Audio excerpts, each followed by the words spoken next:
सुबह सैर के दौरान एक व्यक्ति को देखा। मुझसे आधा किलोमीटर आगे था। अंदाज़ा लगाया कि मुझसे थोड़ा धीरे ही भाग रहा था। एक अजीब सी खुशी मिली। मैं पकड़ लूँगा उसे, और यकीन भी। मैं तेज और तेज चलने लगा। आगे बढ़ते हर कदम के साथ मैं उसके करीब पहुँच रहा था। कुछ ही पलों में मैं उससे बस 100 कदम पीछे था। अब तय कर लिया कि मुझे उसे पीछे छोड़ना। थोड़ी गति बढ़ाई और आखिरकार उसके पास पहुंच गया। उससे आगे निकल गया। खुशी हुई कि मैंने उसे हरा दिया।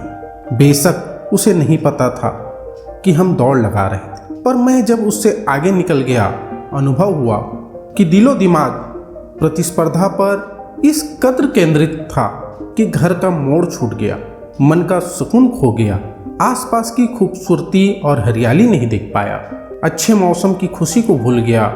और तब समझ में आया, यही तो होता है हमारे जीवन में। जब हम अपने साथियों को, पड़ोसियों को, दोस्तों को, परिवार के सदस्यों को प्रतियोगी समझ लेते हैं, अपने कॉम्पिटिटर समझ लेते हैं, उनसे बेहतर करना चाहते हैं, प्रमाणित करना चाहते हैं कि हम उनसे अधिक सफल हैं, अधिक महत्वपूर्ण हैं, बहुत महंगा पड़ता है, क्योंकि हम अपनी खुशी भूल जाते हैं।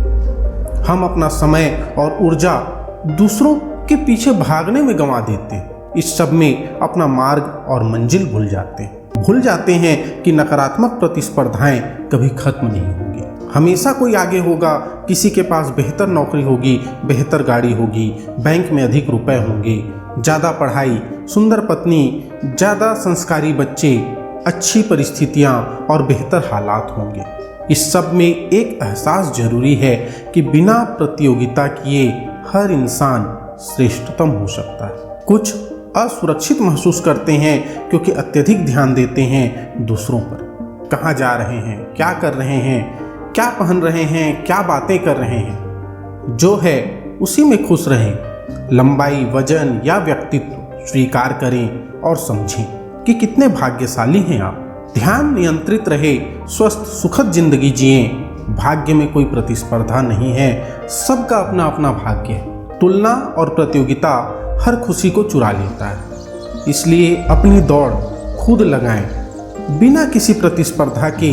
इससे असीम सुख, आनंद मिलता है। मन में विकार नहीं पैदा होते और शायद यही शांति है। जीवन को देखने के 2 तरीके हैं। पहला ये कि हम एक उद्देश्य को प्राप्त कर लें और सुखी हो जाएं, खुश हो जाएं। और दूसरा ये कि जो कुछ भी हमारे पास है मैं उसी में सुखी हूँ। तुम इनमें से किस तरह से जीना चाहते हो, ये तुम्हारे ऊपर निर्भर करता है। क्योंकि जीवन जीने की कला वर्तमान पल में है, क्षण में है, आज में है। प्रत्येक जीवित प्राणी सुखी रहना चाहता है, चाहे वो धन शक्ति या इंद्रिय शक्ति से हो, धन का सुख हो या इंद्रिय सुख हो।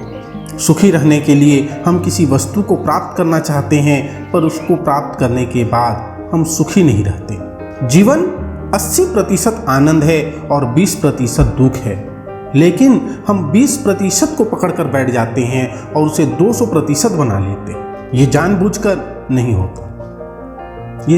नहीं होता, बस केवल हो जाता है। एक व्यक्ति का पूरा जीवन अपने भविष्य को प्रसन्न और सुखी रखने में बीत जाता है। ये उसी तरह से है कि हम रात भर बिस्तर सजाने की तैयारी करते रहें, पर सोने के लिए हमें समय ही ना मिले।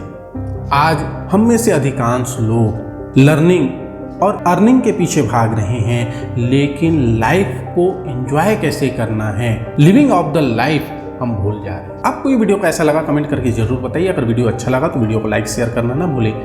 मिलते हैं नए वीडियो के साथ, तब तक के लिए धन्यवाद। जय हिंद, जय भारत।